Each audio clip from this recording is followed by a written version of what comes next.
I'm Steve Weiss, his son. Thank you all for being here and braving the weather. Yeah, they're stronger. Okay, Bill, help me. And remember my dad. I got to spend the, I'm so glad Ron wrote that.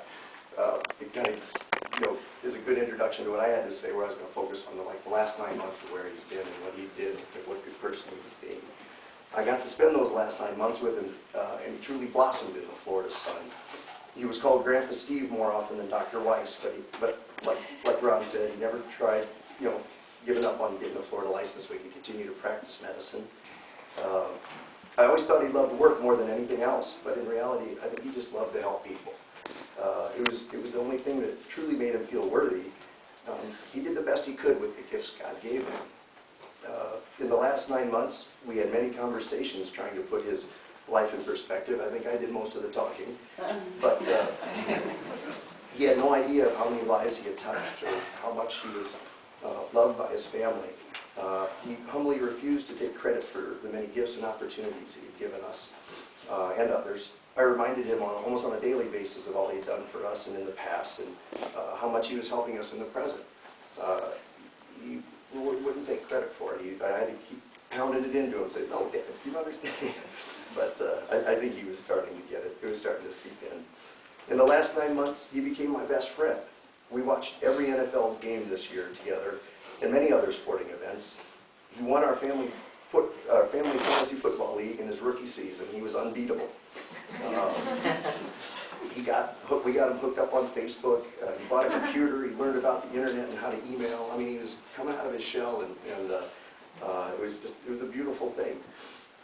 In some ways, he was so naive, and yet he was still a vast fund of knowledge, of medical knowledge and life, and I and others, we could tap it at any time.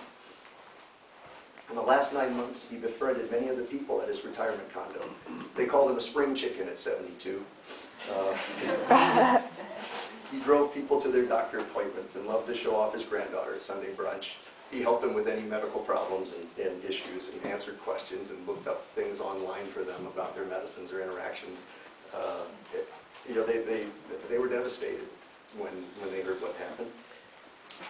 A couple nights ago when I was looking through his things, I found a thank you note that he just carelessly tossed in the garbage from one of his neighbors for some small good deed that he had done. In the last 9 months, this chronically misunderstood man was finally coming into his own. Recently, I told him he was a much better person now than he ever was in the hectic days as a busy physician, and I thought things were finally going his way. In the last 9 months, even some of his mistakes were being purified into something good. He had somewhat foolishly accumulated hundreds of thousands of dollars worth of medical equipment that the hospitals all provide, but he wanted his own stuff. He didn't trust the hospitals to take care of it.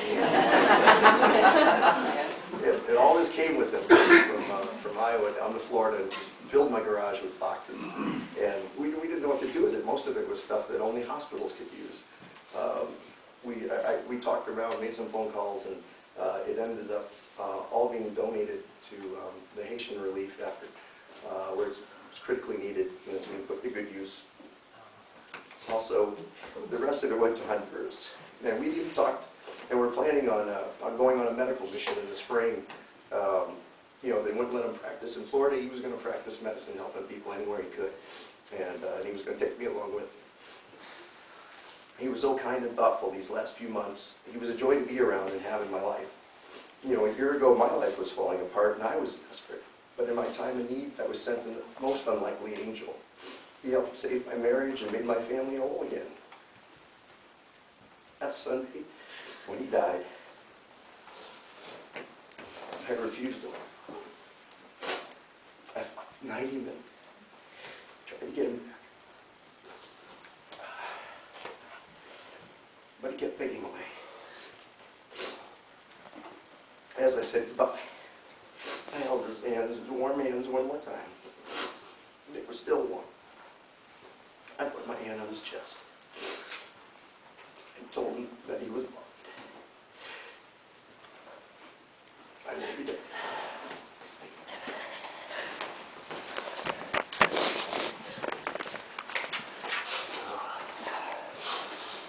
The hymn, I'm But a Stranger, is printed on the back of your worship folders. Let us rise and join in singing.